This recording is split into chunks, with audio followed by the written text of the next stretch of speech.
Chers amis téléspectateurs, bonjour, ravi de vous retrouver sur ce plateau d'Espace Femmes. Comme d'habitude, je suis toujours accompagnée de mes deux co-présentatrices, à savoir Sokhna Roubondiaï et Sokhna Amilogay. Sokhna Amilogay, bonjour. Bonjour Binta, bonjour chers amis téléspectateurs, heureuse de vous retrouver sur ce plateau. Bonjour Binta, bonjour Sokhna Ami, bonjour nos chers téléspectateurs qui ont choisi de suivre la télévision Al Mouridiyyah. Alors nous revoilà aujourd'hui sur un autre numéro d'Espace Femmes et bien évidemment avec un autre thème, à savoir le rôle de la femme en tant que mère. Car comme vous le savez, dans notre dernier numéro d'Espace Femmes, on a traité le rôle de la femme en tant qu'épouse. Alors le lien logique aujourd'hui, c'est bien entendu de parler du rôle de la femme, de ses obligations, de ses devoirs envers ses enfants. Mais avant d'entrer dans le fond du sujet, je vais vous poser une question que j'ai toujours envie de poser aux mamans. C'est à savoir, qu'est-ce que ça fait d'être mère? Quel est le sentiment qui peut animer une mère? Parce qu'à chaque fois que je vois les enfants, Binta. Voilà, c'est la question que je me pose en fait. Merci Binta. Je dirais un sentiment de joie, car l'enfant est peut-être considéré comme un cadeau de Dieu. Les enfants remplissent la vie de leurs parents. Ils font partie de l'ornement de la vie de ce monde. Et là, quand on a un enfant, bien des enfants, c'est la progéniture, c'est sûr, c'est la continuité. Évidemment. Le prolongement de la famille. Oui. La famille. Justement, c'est un sentiment de joie. Vous savez, Binta, l'enfant est un facteur de pérennité du mariage. Le sentiment que j'ai d'être mère, c'est une responsabilité, une très grande responsabilité de s'occuper de l'éducation d'un individu, d'un être humain. Bien évidemment. Et donc, parce que le dénominateur commun que j'ai vu dans vos réponses, c'est que avoir un enfant quand même, c'est, je vais dire, une charge, une responsabilité. Parce que c'est un don de Dieu, c'est un présent auquel les parents se doivent, envers lequel je vais dire plutôt les parents se doivent, la mère particulièrement, se doit de le protéger, de l'entretenir. Donc, et ça, suivant différentes étapes de la grossesse à la naissance, à l'éducation de l'enfant, etc. Revenez un peu sur, déjà commençons par la grossesse. Quel est aujourd'hui le rôle d'une mère en étant même enceinte envers son enfant? Le rôle qu'il se doit envers son enfant. Merci Binta d'avoir abordé la question dans ce sens-là. Vous savez, le rôle d'une mère, ça commence avant la naissance. Pendant la grossesse, je veux dire. Puisque la mère a le devoir de protéger son enfant. Avant sa naissance. Comment protéger un enfant avant la naissance? C'est l'aspect médical. Il faut suivre ses rendez-vous. Respecter les conseils du gynécologue ou de la sage-femme. Prendre correctement ses vaccinations. Ça, c'est le devoir d'une mère, n'est-ce pas? Elle se doit envers son enfant, avant sa naissance. Après la naissance, une fois que l'enfant est venu au monde, il y a d'autres devoirs, tels que le devoir d'allaitement, n'est-ce pas, de surveiller son enfant, de surveiller sa fréquentation, de corriger son langage, son caractère, n'est-ce pas, d'être présente auprès de son enfant. Et en parlant de l'allaitement aussi, je pense que c'est un facteur qui survient juste après la naissance, n'est-ce pas? C'est très important parce que vous savez, l'allaitement est recommandé, n'est-ce pas, par toutes les religions. Parce que vous savez, il y a des bienfaits qu'il faut souligner avant de... Justement, l'allaitement naturel. L'allaitement naturel, c'est très important pour l'enfant. Parce que ça participe à la santé de l'enfant. N'est-ce pas? Ça participe également à l'affection qui doit lier l'enfant à la mère. N'est-ce pas? Vous savez, le lait naturel, on dit très souvent que c'est un aliment naturel. C'est d'ailleurs la raison pour laquelle l'allaitement participe à la santé de l'enfant. Tout à fait. Justement. Tout à fait. Et j'ai posé la question parce que souvent on voit des femmes qui refusent d'allaiter leurs enfants sous prétexte qu'elles veulent toujours rester jeunes, etc. pour bien d'autres raisons que je ne vais même pas citer. Donc c'est pourquoi j'ai pensé à mentionner cela. Maintenant, juste après la grossesse, il y a l'allaitement, comme elle vient de dire, la naissance. Il y a différentes étapes aussi qui... Et surtout, Binta, elle faut également surveiller, faire de sorte que le sevrage ne soit pas trop brutal. Oui. Justement, oui, ça également, c'est un devoir. Aussi. Voilà, nous y reviendrons déjà. Et après vient l'éducation. Oui, tout à fait. Oui, après vient l'éducation. Donc nous avons en charge de prendre l'éducation, d'éduquer ces enfants, de leur donner une bonne éducation. L'enfant naît avec une âme pure. Et donc, libre maintenant de lui inculquer ce qu'on veut, que ce soit le bien pour le mal. Et donc, il nous revient de lui inculquer le bien pour son bonheur ici et dans l'au-delà. Donc, nous devons l'éduquer selon les principes de base de l'islam. Lui forger une personnalité en lui inculquant effectivement ses principes de base, en l'aidant dans tous les domaines, que ce soit à l'école, dans son instruction, ou bien ses fréquentations, les surveiller, surveiller son habillement, surtout dans le contexte actuel où on voit les enfants s'habiller un peu n'importe comment, avec des modes vraiment... un peu indécents. Un peu indécents. Comment on peut imaginer... Indécente quand on parle de la mode. La mode actuelle est vraiment... quand on voit les enfants porter bien adopter cette mode qu'on appelle Chris Ross par exemple, on porte un pantalon, une jupe, et la culotte qui est en dessus, on l'aperçoit au-dessus. Et là, je ne sais pas comment on peut avoir vraiment son enfant, que ce soit son fils ou sa fille, et maintenant le voir adopter cette mode sans réagir. Donc tout ça fait partie de l'éducation, lui apprendre à prier, les 5 pieds de l'islam, le jeûne et tout. Et maintenant, par la suite aussi, il faut lui le protéger sous toutes les facettes, parce que l'enfant est fragile. Et il y a plein de choses qui peuvent, comment je veux dire, qui peuvent porter atteinte à son éducation. Très bien, très bien. Donc c'est un peu vaste, je crois qu'on y reviendra un peu. Oui, justement. Donc comme elle vient de dire, et déjà je pense que c'est le prophète Mohammed sallallahu alayhi wa sallam qui est le premier à le dire, qu'en fait l'enfant naît avec une âme pure, mais que ce sont ses parents qui le transforment en chrétien, ou bien en juif, ou bien en miré de juif. D'ailleurs, il y a même un célèbre philosophe Jean-Jacques Rousseau qui le dit d'ailleurs, que l'homme naît bon, mais que c'est la société qui le transforme. Donc, étant donné que, comme le prophète l'a dit, que l'enfant naît avec une âme pure, donc ça veut dire que c'est quand même un réceptacle, c'est un cœur pur qui est capable de recevoir tout ce qu'on veut y incruster. Donc là, je pense qu'en ce moment-là, ce sont les mères, surtout la mère, parce qu'elle est plus proche de son enfant. Parce qu'elle est toujours présente. Voilà. Donc c'est ce qu'a dit son ami. Cette éducation doit être permanente, de la naissance à la majorité. Justement. Donc la mère doit être très vigilante par rapport à ce contexte que son ami a souligné. Ce contexte, n'est-ce pas, où les valeurs, les bonnes valeurs se font très rares. La mère doit être vigilante.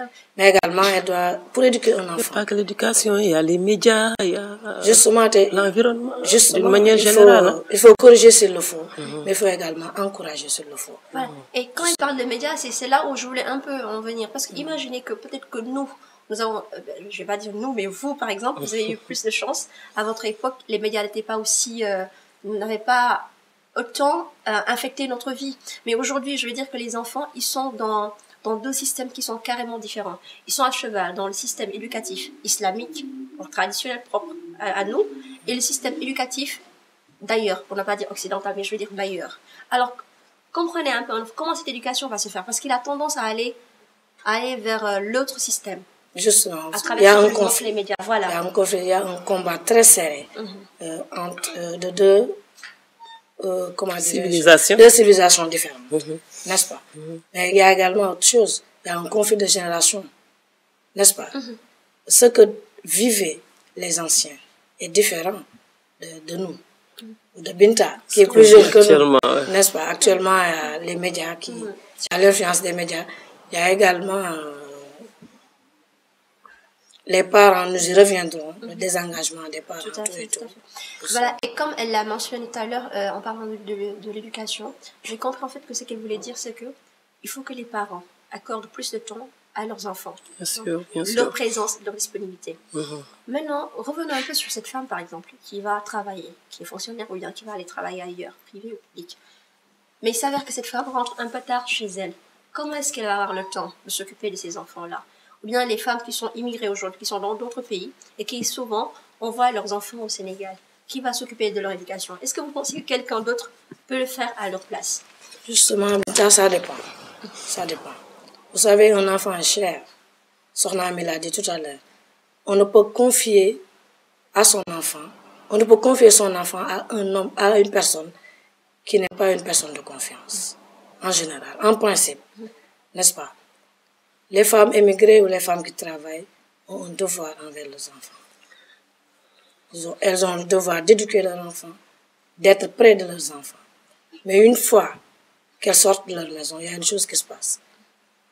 On assiste automatiquement, très naturellement, à une délégation de pouvoir. Il y a la bonne qui est là, ou la grand-mère qui est là, ou la cousine qui est là, en qui on a confiance, qu'on confie sa progéniture. En général, c'est une personne bien élevée. En principe, qu'on confie une personne, un enfant. Parce que cette personne va transmettre des valeurs à cet enfant. Donc, c'est automatiquement une personne de confiance. Mais il y a une délégation de pouvoir. La confiance n'exclut pas le contrôle. Donc, quand même, il va falloir contrôler.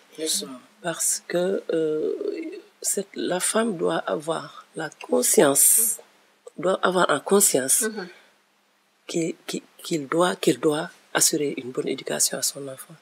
Donc, même si cette femme délègue ce pouvoir à une tierce personne, parce qu'elle travaille, ou bien parce qu'elle a immigré, elle doit contrôler quand même. Le soir, par exemple, pour celle qui travaille, que tout va bien. Et le peu de temps qu'elle passe chez elle, elle doit passer ce peu de temps avec son enfant. Mais ne pas venir avec sa fatigue, avec les travaux domestiques, préparer le dîner et oublier son enfant. Parce qu'il y a des risques. Il y a des risques avec. Il y a des cas où c'est très difficile. Une femme qui sort de sa maison à 7 h du matin, qui revient à minuit, ses enfants sont couchés, elle se lève le lendemain pour repartir à 7 h. Elle n'a que les week-ends pour s'occuper de ses enfants. Oui, mais c'est un peu difficile. Voilà. Peut-être aussi que les mères pensent aussi davantage au choix des métiers qu'elles vont faire. Parce que quand même pour une femme, c'est pas évident de rentrer à une certaine heure chez soi pour se permettre. Ouais, il faut des sacrifices. Voilà, il faut des sacrifices. Mais après, elles vont se répondre qu'elles sont obligées aussi d'aller travailler pour nourrir leurs enfants, pour gagner leur pain. Et c'est la réponse qui vient assez souvent. Mais quand même, elles ont leur raison. Justement, puisque l'islam n'a pas interdit à la femme de travailler, mais au moins qu'elle pense aussi à l'avenir de ses enfants, au bien-être de ses enfants, qu'elle pense à rentrer à des heures un peu plus tôt. C'est des bergères. Voilà, justement, c'est très important de le souligner. C'est des bergères à qui on demandera de rendre compte. Tout à fait. Parce que c'est de la façon dont elles ont conduit. Parce que Binta, une bonne n'est pas une personne qu'on a éduquée soi-même. Tout à fait. Donc les bonnes ont chacun a son manière d'être. Voilà, à son éducation, a reçu l'éducation qu'elle a reçue. Donc, pour moi, ce n'est pas sûr de laisser un enfant à une bonne. C'est jamais. Donc, la bonne peut être là, simuler être une personne bien, je veux dire, et en l'absence de la mère, je sais pas, ça dépend de sa franchise. Voilà. Je donne juste un exemple. Il faut faire un choix. Voilà, ça dépend. Si on prend le cas de Sokhna Amina qui a, je vais pas dire éduqué, mais elle était le prophète Mohammed sallallahu alayhi wa sallam. C'était une bonne de référence. Et les cas pareils, on en va toujours. Donc, voilà. Donc, c'est pour dire quand même, ce qui est important, c'est que la femme soit plus près de son enfant pour veiller à son bien-être. Justement, parce que là, on est en train de parler des réalités. Il y a une autre réalité aussi qui est là, c'est celle des femmes qui veulent à tout prix, déjà à très bas âge, responsabiliser leurs filles ou bien leurs enfants. Leur dire, par exemple, quand ta fille vient te demander, par exemple, de l'argent pour acheter une telle chose, tu lui dis, Débrouille-toi, justement, Voilà. c'est ce qui se Débrouille-toi. passe. Et maintenant, c'est carrément la débauche parce que les filles, elles vont faire, excusez-moi du terme, mais du n'importe quoi. Et s'habiller avec des habits chers. Il y a pas la mère qui demande d'où ça vient, etc. C'est quand même une réalité que vous voyez tous les jours. C'est un peu C'est frustrant. ce que vous l'avez dit, c'est un excès de liberté, pour ne pas dire libertinage. Vous savez, on assiste à un désengagement total des parents, de la responsabilité des parents. On assiste à des jeunes filles, au lieu d'être des filles vertueuses, mais c'est comme on dit, des autant n'emporte le vent. Des filles, des jeunes filles qui sont, ou des garçons, pourquoi pas, parce que nous sommes des mères, Les deux cas. qui vivent de leur propre chef. N'est-ce pas? Ça, c'est dangereux. Ça, c'est dangereux avec ce qui se passe dans le monde, avec tous les maux de la société.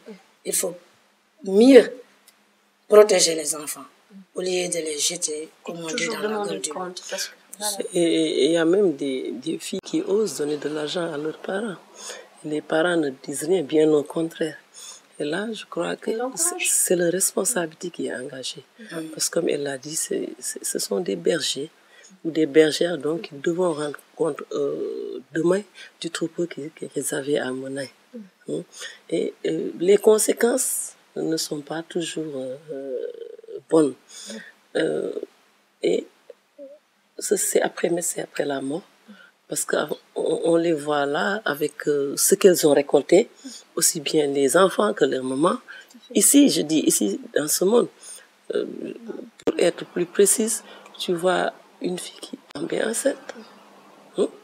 Et la maman, elle n'est pas contente. Je ne dis pas elle n'est pas contente, mais je dis carrément, elle a du chagrin, ou bien elle a de la honte, hein, alors que elle n'a pas pris les devants. C'est elle qui a libéré sa fille très tôt. Mais Et si c'est du côté côté des garçons, on les voit se droguer. Et moi, je prendrai le cas de Touba, je m'excuse, mais là, je vois très tôt des enfants de bas âge, 7 ans, 8 ans, 9 ans, qui conduisent des charrettes. C'est tout. Alors que là, c'est le moment où il faut les prendre et les emmener à l'école. Et là, ils prennent une mauvaise éducation de deux. Plus tard, quand ceux qui sont allés à l'école, hein, réussissent dans leur vie sociale, je veux dire, et là, ils sont là à traîner, à quémander, à demander ou bien à conduire des charrettes. Donc là, c'est une réalité aussi. À tout bas, là, je voudrais sensibiliser réellement les parents qui prennent des enfants de bas âge et qui leur donnent des charrettes à conduire.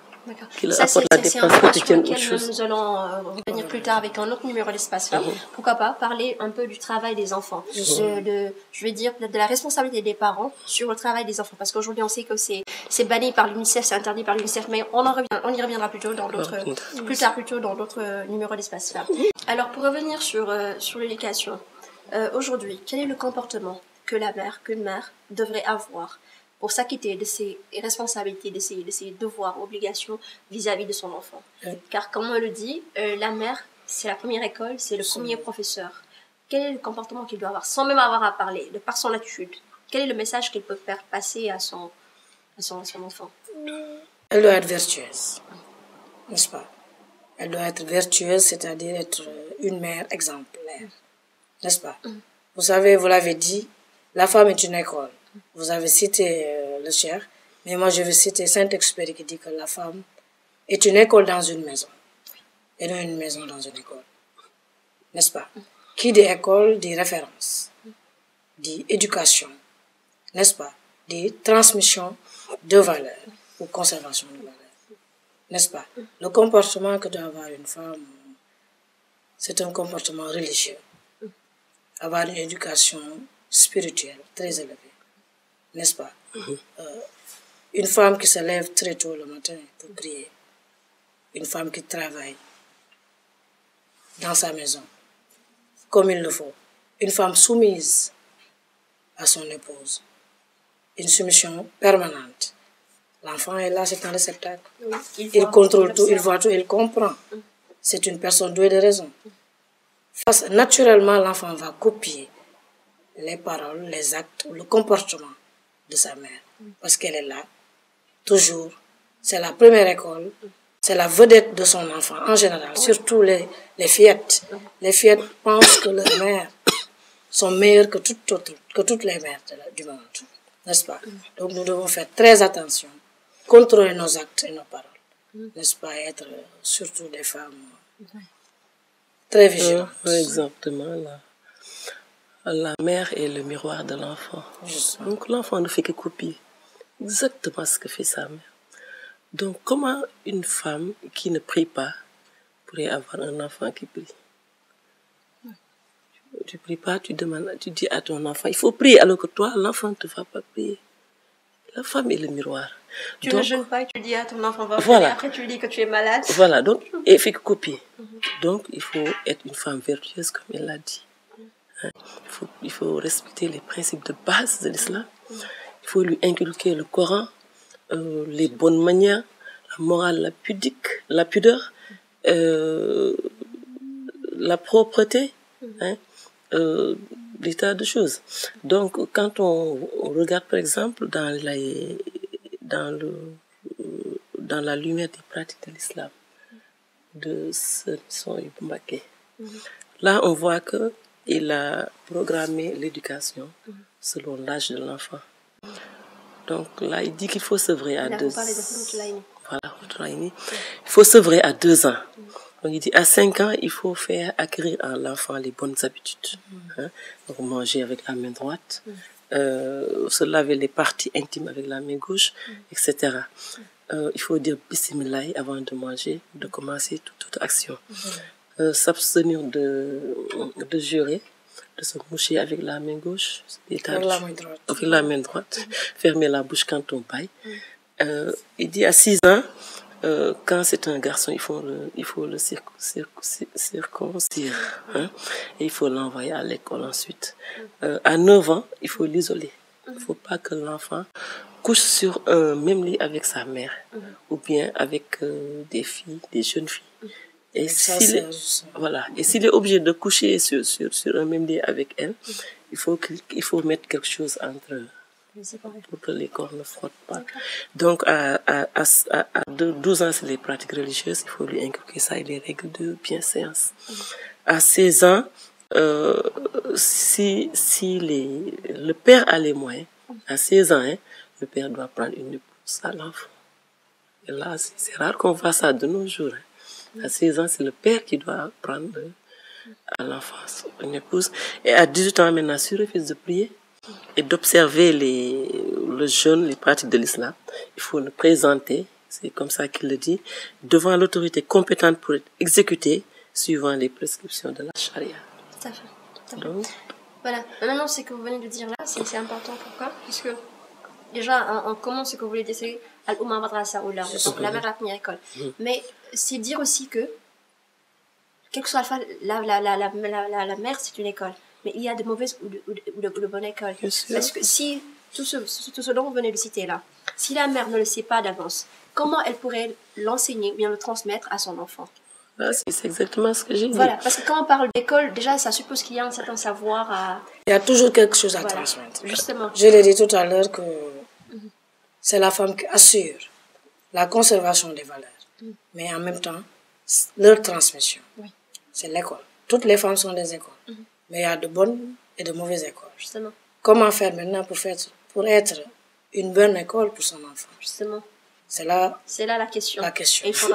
C'est comment réussir l'éducation de son enfant. Justement. Là, on remonte. Voilà. Justement, Binta, là, il faut remonter au choix de la femme, au choix de l'épouse. C'est la seule solution. Si on choisit une femme qui n'est pas bien élevée, si on choisit une épouse qui n'est pas instruite, comme l'a si bien dit Sokhna Ami, une femme qui ne connaît pas tout ça, comment est-ce qu'elle pourrait transmettre cette éducation à ses enfants? Voilà. Donc, il appartient aux hommes. Nous devons nous adresser aux hommes, n'est-ce pas, de choisir de bonnes épouses selon les principes de l'islam. Et je pense qu'il y a une anecdote avec Imam Malik, je pense, avec celui qui était venu le voir, un de ses disciples, pour qu'il éduque son enfant. Ouais. Il lui a répondu que c'était un peu trop tard. À 3 reprises. Voilà, à 3 reprises. Il répond toujours que c'est trop tard. Et maintenant, la dernière fois, c'est que le disciple lui a amené un enfant qui venait à peine d'être né. Et c'était toujours la même réponse, que c'était trop tard. Et donc le disciple n'a pas pu s'empêcher de lui demander pourquoi il recevait toujours la même réponse, alors que cet enfant venait à peine de naître, il ne connaissait encore rien de la vie. Et Imam Malik lui dit que c'était au moment de choisir sa mère. Voilà. Donc, c'est comme elle le dit, il faudra choisir une femme vertueuse, une mère qu'elle soit une mère vertueuse pour vos enfants. Justement, Binta, tu as parlé d'école aussi. La mère qui connaît pas tout cela doit prendre l'éducation de son enfant par l'intermédiaire des écoles islamiques. Parce que les écoles islamiques existent. Hein. On inculque à l'enfant tout ce qu'il doit savoir sur les valeurs culturelles de base de l'islam. Je veux dire, c'est une manière de rattraper. Parce que ce qui se passe de nos jours, c'est que la plupart des mères ne connaissent pas tout cela. Ne savent pas comment éduquer exactement. Peu d'entre elles connaissent le Coran comme elles devraient le connaître. Peut-être juste la Fatiha et quelques sourates pour pouvoir prier. Peu d'entre elles connaissent ce que nous avons lu tout de suite sur la lumière des pratiques de Serigne Souhaïbou Mbacké et des tas d'autres choses sur l'éducation, à savoir les sciences religieuses. Donc, les sciences religieuses. Donc, il faut choisir une bonne école à l'enfant. Pas une école qui puisse... Et comme on dit, l'enfant s'adapte très vite. Hein. Justement, je voulais dire tout à l'heure que c'est une course de fond. L'éducation d'un enfant, c'est une course de fond. Et le départ est donné le jour du choix de l'épouse. Si on choisit une mauvaise épouse, il y a des répercussions sur l'enfant. Bien sûr. Aussi, voilà. La sécurité serait, Sokhna Binta, de choisir une femme vertueuse. Une femme qui pourrait transmettre les bonnes valeurs, les principes de base dont Sokhna Ami a cité tout à l'heure. Mais si on ne réussit pas, si on échoue ce choix, pratiquement, à part la grâce de Dieu, Dieu est là, c'est lui qui règle tout. On risque d'avoir des enfants.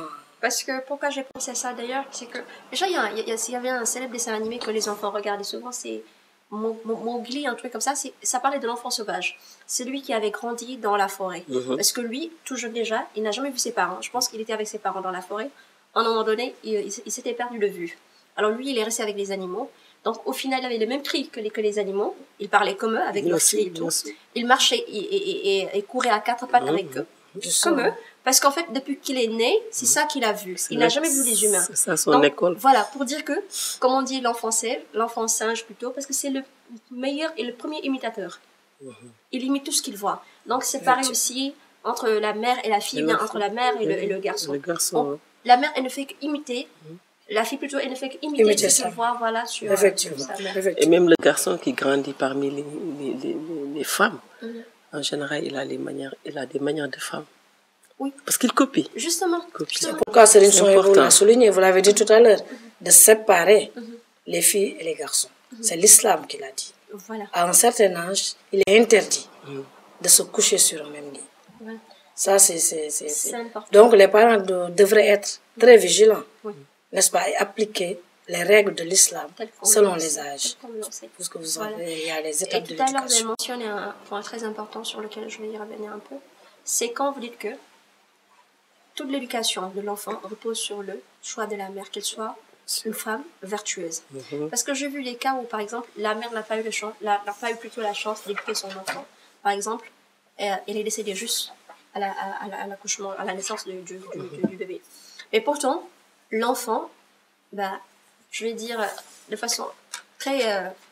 est devenue un enfant modèle. Voilà, un enfant modèle. Voilà, et c'est frappant en fait, ça émerveille quand on voit des choses pareilles. Et on en a vu bien des cas.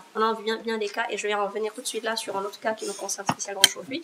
Ces mères-là, c'est comme pour dire que la vertu de la femme, en fait, ça devient un héritage, un don qui se transmet automatiquement à cet enfant, même si vous n'êtes plus là pour veiller sur lui. Et je vais prendre peut-être... La transmission est naturelle. Merci. La transmission est tout à fait naturelle. Et on va venir aujourd'hui à notre référence du jour, à une femme de vertu. Je pense qu'elle aussi, quelque part, elle a fait preuve de cela. Parce qu'aujourd'hui, pour évaluer l'agrément d'une femme, il faudra qu'on observe ses enfants. Effectivement. Voilà. C'est à la baraka que Dieu a accordé ses enfants qu'on peut juger si telle ou telle femme a été vertueuse. Et vous l'avavez compris, je vais parler de Mame Diarra Bousso. Voilà. Elle, aujourd'hui, si on voit ses enfants, le parcours qu'ils ont eu, on peut dire, avec les yeux fermés, qu'elle a réussi sa mission de femme, mère. Qu'elle a honoré son engagement. Qu'elle a honoré son engagement. Effectivement. Voilà. Aujourd'hui, les enfants qu'elle a eus, déjà je vais venir peut-être à Maman Diarra, qui est le premier, son fils aîné. On rapporte déjà que, cher Madame Khani Rasoul a dit que les seules deux personnes dont il peut témoigner qui sont entrées dans leur tombe, qui sont enterrées dans leur tombe sans aucun péché, c'est Mame Diarra et Serigne Mbacké Ibra. Donc pour dire que c'était un homme de Dieu. On dit qu'il passait toutes les nuits à faire 100 rakas avant de procéder à la lecture du Coran. Et ainsi de suite avec les autres fils de Sokhna Diarra. Il y a Serigne Habiboulahi, je pense bien aussi. Oui. Il y a aussi Serigne Habiboulahi. Et il avait lui aussi un rang très élevé auprès de Dieu, selon Cheikh Ahmadou Bamba lui-même. Et durant sa résidence surveillée à Diourbel, entre, je crois, 1912 et 1927, le Cheikh se rendait à son mausolée en guise de ziara. Donc c'est pour dire c'est que... celui qui se trouve à Khouroumbaké, oui. À Khouroumbaké, le Cheikh se rendait là-bas lui-même pour en guise de ziara. Donc c'est pour dire que là, lui aussi, il avait un rang très élevé. Vous savez, son ami Sokhna Diarra n'est pas n'importe qui. Revenons un peu arrière sur le nom de Diarra, la voisine de Dieu. D'où sort ce nom? D'où vient ce nom-là? Vous savez, le vrai nom de Sokhna Diarra, c'est Sokhna Mariama Bousso.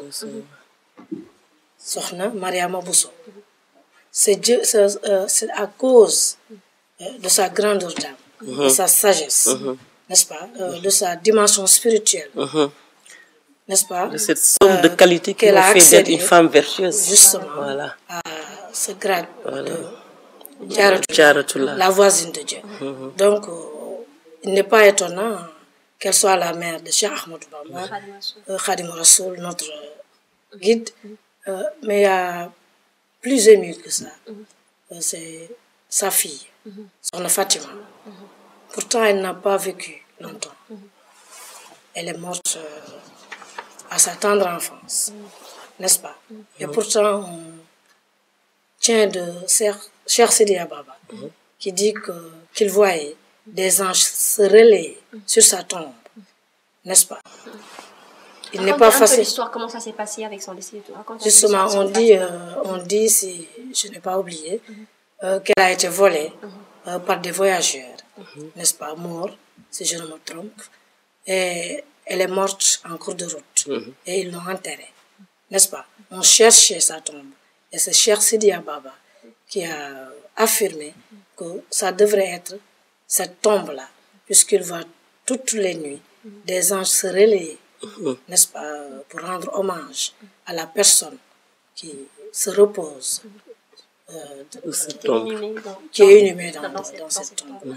Et on a découvert que c'était la fille de Sokhna Diarra, Sokhna Fatima, justement. Il n'est pas donné à toutes les femmes d'avoir un enfant à qui des anges descendent sur sa tombe. Tout à fait. Surtout pour une fille. C'était une fille. Donc pour dire qu'en fait, c'est tout simplement l'agrément que Dieu a accordé à Sokhna Diarra qui s'est répercuté sur ses enfants. Et je pense même aussi que dans Minanul Bahr Khadib, il y a Serigne Bassirou Mbacké qui nous fait aussi des témoignages pareils. On savait que Sokhna Diarra était tout le temps occupée avec les travaux ménagers, mais n'empêche, elle trouvait toujours du temps pour s'occuper de ses enfants. C'est ça du contrôle dont vous parlez tout à l'heure. Elle trouvait toujours du temps pour s'occuper de ses enfants, les exhorter à appliquer les recommandations divines. Donc c'est aussi des valeurs, je veux dire plutôt des qualités. Justement, Binta, je ne suis pas contre les femmes qui travaillent, mais vous avez parlé de Sokhna Diarra, c'était une femme au foyer. Oui, je veux dire... J'entends par là que les femmes au foyer ont plus de chances, n'est-ce pas, de surveiller leurs enfants et d'avoir de bons résultats. Bons résultats côté... éducation. Merci. Parce que la femme qui subvient aux besoins de son mari aussi, qui va travailler, qui gagne quelque chose, qui assure la dépense quotidienne chez elle, qui assure l'entretien de son mari et de ses enfants, là je pense qu'elle devrait être récompensée, à mon avis. Vous avez en général, les femmes, elles répètent tout ce qu'elles font. Une femme qui aide son mari dans son foyer doit le faire en silence. Ne pas le faire et pleurnicher. Et Sokhna Ndeyrouba, là, tu as abordé une qualité très importante qui est la longanimité. La constance dans le domicile conjugal, à supporter les souffrances en silence découlant aussi bien des charges domestiques que des vicissitudes de la vie quotidienne et en silence pour la face uniquement de Dieu. Et là, c'est une qualité rare. C'est porté également de Sokhna Diarra. Et tout ça, on peut dire que c'était des qualités de Sokhna Diarra parce qu'actuellement, c'est elle qui est d'actualité, surtout avec le Magal de Porokhane. Elle a toujours été d'actualité, mais encore en plus, parce qu'elle avait un but précis, un objectif précis. À rappeler. Voilà. C'est à rappeler. Oui, parce que Sokhna Diarra, avant le jour où elle devait regagner le domicile conjugal, quand son entourage la conseillère, elle a pris son engagement. Voilà. Elle a répondu, si il n'était pas dit dans le Coran que Sayyidina Mohammed, sallallahu alayhi wa sallam, paix et salut sur lui, était le sceau des prophètes, moi je pourrais jurer que j'aurais un enfant qui serait prophète. Donc, et toute sa vie durant, elle s'est acharnée aux travaux domestiques et à supporter tout ce qui est vicissitude de la vie quotidienne, comme je l'ai dit, pour atteindre cet objectif. Et aujourd'hui, voilà les résultats. On a eu notre Khadim Rassoul. On a eu notre Khadim Rassoul. Tout à fait. Notre vénéré Khadim Rassoul. Voilà. Oui, allez-y. Voilà, c'est pour dire qu'en fait, cette éducation, elle a commencé déjà à bas âge. C'est comme je disais tout à l'heure aussi, c'est que même aussi, Serigne Bassirou Mbacké l'a dit dans Minanul Bakhili, sur la Diarra, aujourd'hui, nous, on n'a pas cette chance parce que, je veux dire, ce qui se répète fréquemment dans tous les foyers. Vous avez la maman qui est en train de regarder la télé, l'enfant qui est en train d'être sur Facebook, connecté sur Skype, etc. Par contre, sur la Diarra, elle, c'est la bonne qui est dans la cuisine, bien sûr. Voilà, justement. Par contre, elle sort la Diarra, après avoir fait son dîner, etc., elle passait du temps avec ses enfants, les rappeler comment les bons hommes, les saints hommes, plutôt, je vais dire, remplissaient ou bien vivifiaient leur nuit. Oui. On a dit qu'en fait, c'est à partir de ce jour-là que Cheikh Ahmad Bamba Khadim Rassoul a décidé de ne plus dormir la nuit.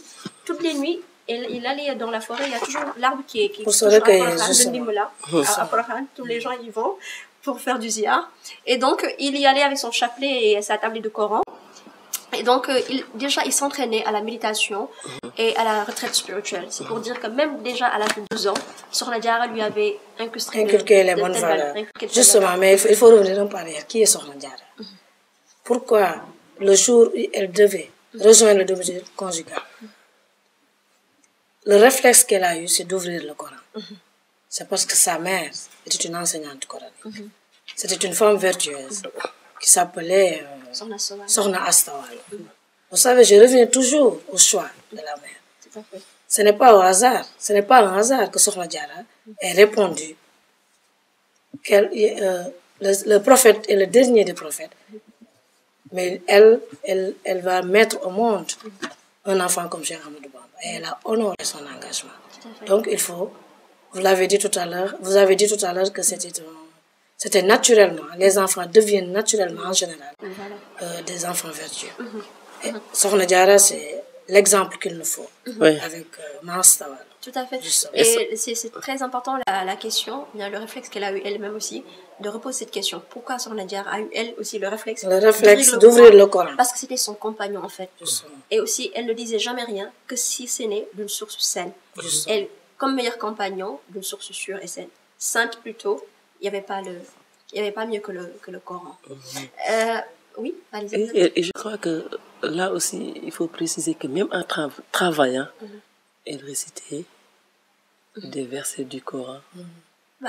Ça arrive aussi. Vous voyez aussi des femmes qui travaillent, qui répètent la chanson de tel ou tel chanteur. C'est ça qu'elle écoute constamment. Elle aussi, c'est le Coran qu'elle lisait constamment, qu'elle écoutait constamment.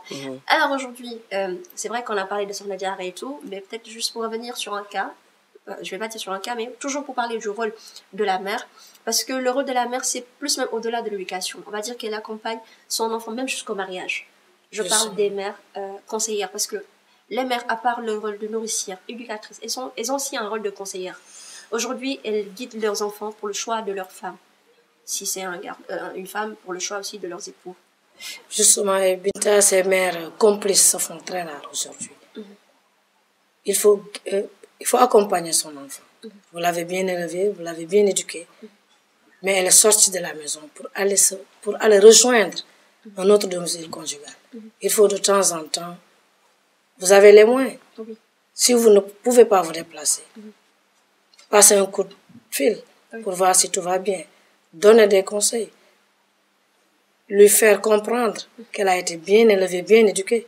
Elle ne doit pas, n'est-ce pas, fréquenter des filles qui n'ont pas... Là, on signale Moi, je vais revenir quand même je vais répondre à la question en revenant à Sokhna Diarra. Parce que elle a accompagné à sa manière Serigne Touba. Parce que là, on raconte qu'une fois, on l'a mis dans un abîme insondable. Et là, à l'intérieur, les anges, ils sont venus lui proposer de le sortir de là. Mais c'était sans mandat de Dieu. Et là, il a refusé. Elle a refusé. Et subitement, elle a senti une force. C'est le cheikh. C'est le cheikh qui a senti une force. Le cheikh, oui. Oui. Sur ses épaules, qu'il a tiré de là et qu'il a jeté en dehors de cette prison. Et quand elle s'est retournée, elle a vu Sokhna Diarra. Oui, il a vu donc, voilà. Donc là aussi, c'est une manière d'accompagner son fils. D'accord. Voilà. Là, c'était pas dans le cas du mariage, mais même dans sa mission religieuse. Dans sa mission, Sokhna Diarra l'a accompagnée. Voilà. Ou même au-delà de l'éducation qu'il a donnée. Elle l'accompagne toujours. Alors que je pense que dans ce qu'elle raconte là, Sokhna Diarra n'était plus. Elle a vécu 33 ans. Elle n'était plus de ce monde. Elle n'était plus de ce monde. Plus de ce monde. Voilà, donc autant de valeurs que nous devons... Ça montre la dimension spirituelle, la grandeur d'âme. Justement, de Sokhna Diarra. Et ce qui lui a valu aujourd'hui d'être la seule femme à bénéficier d'une ziara, d'un magal. Et de bénéficier de tant de noms, les Mame Diarra par-ci, par-là. Voilà, alors votre mot de la fin, parce que là, l'émission touche à sa fin. Le mot de la fin, c'est de dire au moment d'être très vigilante, n'est-ce pas? D'être complice de leurs filles surtout. Vous savez, si vous réussissez à protéger les filles, à éduquer les filles, bien élever les filles, vous éduquez une société. Donc, ça c'est le mot de la fin, il faut être vigilant. Éduquer les enfants comme il faut. Même si on n'a pas envie d'être à la fin, mais bon, on est obligé. Merci. Oui, pour nous, le mot de la fin serait à l'intention donc de nos consoeurs femmes, donc d'avoir comme Sokhna Diarra constamment un objectif dans cette vie. Il faut toujours avoir un objectif. L'objectif, je crois, premier pour une femme, c'est d'avoir un fils vertueux. Et les retombées d'ici et dans l'au-delà, je crois, nous ne le regretterons jamais. Donc, il faut constamment travailler pour son mari, supporter, être soumis dans le but d'avoir un enfant vertueux. Tout à fait. Voilà, donc, comme déjà nous l'avons eu à développer durant tout le long de cette émission, c'est éduquer un enfant plutôt n'est pas chose aisée, n'est pas chose facile. Donc, pour que cette éducation soit faite d'une façon efficiente, il faudra que ça débute depuis la prime jeunesse, depuis la prime enfance, et ça depuis le moment même de la grossesse, parce que rappelons que il y a certains je vais le dire parce qu'elle m'en parlait un jour, c'est très important de le rappeler. Elle m'avait dit un jour que même par exemple la femme qui est enceinte, non, c'est vous. Oui, c'est moi. Ça se dit que c'était l'une d'entre vous. Même l'humeur de la mère. Voilà. Dit que l'enfant sent à l'intérieur du ventre de sa maman. L'humeur de la mère, ça se détend sur l'enfant. Une fois, par vous des dit aussi pulsions. que la femme qui est enceinte, qui glisse tout le temps sa main dans la poche de son époux. Et sans parler des femmes toxicomanes ou des femmes qui fument aussi, il faut en parler. Voilà. Oui, les conséquences sur le fœtus, sur l'enfant et plus tard sur l'enfant. Autant de choses qui font que, parce que là, il y a toujours le temps qui est contrainte pour nous. Autant de choses qui font que la mère, en fait, elle est au-delà même de l'exemple. Tout ce qu'elle fait automatiquement, de façon naturelle, ça se détend sur son enfant. Et voilà, donc il faudra que la femme soit vertueuse, qui s'alimente d'aliments, une nourriture qui n'est pas du tout prohibée, parce qu'on rapporte que la femme qui se nourrit d'aliments prohibés, le lait qu'elle va donner à son enfant là, ne donnera pas à son enfant la bénédiction, que cet enfant-là aura un penchant pour le mal. Donc pour dire que les femmes doivent être plus vigilantes en tant que mères pour veiller à l'avenir, au bien-être de leur fils et avoir ainsi l'agrément de Dieu. Alors chers amis téléspectateurs, chères mamans, tâchons d'être plus prudentes pour l'éducation de nos enfants.